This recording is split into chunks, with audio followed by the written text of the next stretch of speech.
ভারতীয় এক মুসলিম বৃদ্ধাকে গুম করার অভিযোগ উঠেছে বিএসএফের বিরুদ্ধে। কুড়িগ্রামের ফুলবাড়ী উপজেলার বনচৌকি সীমান্তে ৭২ বছর বয়সী বৃদ্ধাকে পুশিং করার সময় বিজিবি ও স্থানীয়দের তৎপরতায় ব্যর্থ হয় বিএসএফ। এক পর্যায়ে বিএসএফ তাকে ফেরত নিলেও ওই বৃদ্ধা নিখোঁজ বলে জানিয়েছে তার পরিবার। সহকর্মী হাফিজুল্লাহর সহায়তায় আরও জানাচ্ছেন নাঈম আহমেদ। গত ২৮ মে কুড়িগ্রামের ফুলবাড়ী উপজেলার বনচৌকি সীমান্তে বিএসএফ ব্যাটালিয়নের পাগলিমারি ক্যাম্প থেকে ৬ জন নারী পুরুষকে বাংলাদেশে জোরপূর্বক ঠেলে দেওয়ার চেষ্টা করা হয়। এ সময় বিজিবি এবং স্থানীয়দের তৎপরতায় সেই প্রচেষ্টা ব্যর্থ হয়। ওই ৬ জনের মধ্যে ছিলেন ৭২ বছর বয়সী ভারতীয় মুসলিম বৃদ্ধা মিসমা খাতুন।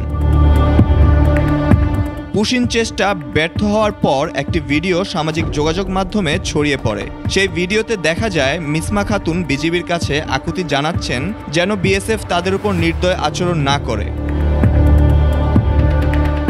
তিনি বলছেন তার কাছে আধার কার্ড, প্যান কার্ড ও ভোটার আইডি, ভারতের এই সব বৈধ পরিচয়পত্র রয়েছে, যা প্রমাণ করে তিনি ভারতের বৈধ নাগরিক।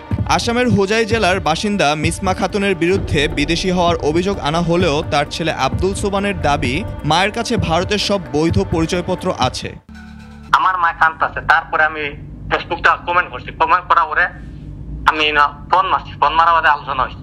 বাট আমি সব অল টোটাল ডকুমেন্টস যা আছে সব ডকুমেন্টস আমি সাবমিট করছি আপনারা বিএসএফ এর কাছে। ভুক্তভোগীর ছেলে আরো অভিযোগ করেন পুশিং করতে ব্যর্থ হওয়ায় বিএসএফ তার মাকে গুম করেছে। আমার মা তারা ৬ জন, ৬ জনের মাঝে আমার মা ৫ জনের ছোট, ৫ জন ইন্ডিয়ান হইলে ছোট মেয়েটা কেমনে বাংলাদেশি। এটা হিংসামূলক দায়রে ভারতীয় মুসলিমদের জুলুম দেওয়া। সীমান্ত এলাকার ভারতীয় মুসলিম সম্প্রদায় এই ঘটনাকে প্রতিহিংসাপরায়ণ ও সাম্প্রদায়িক বলে মন্তব্য করেছেন। তাদের অভিযোগ, ধর্মীয় বিদ্বেষ এবং প্রতিহিংসা থেকেই ভারত সরকার বিশেষ করে মুসলিমদের বাংলাদেশে ঠেলে দেওয়ার অপচেষ্টা চালাচ্ছে। নাঈম আহমেদ, ২১ টেলিভিশন।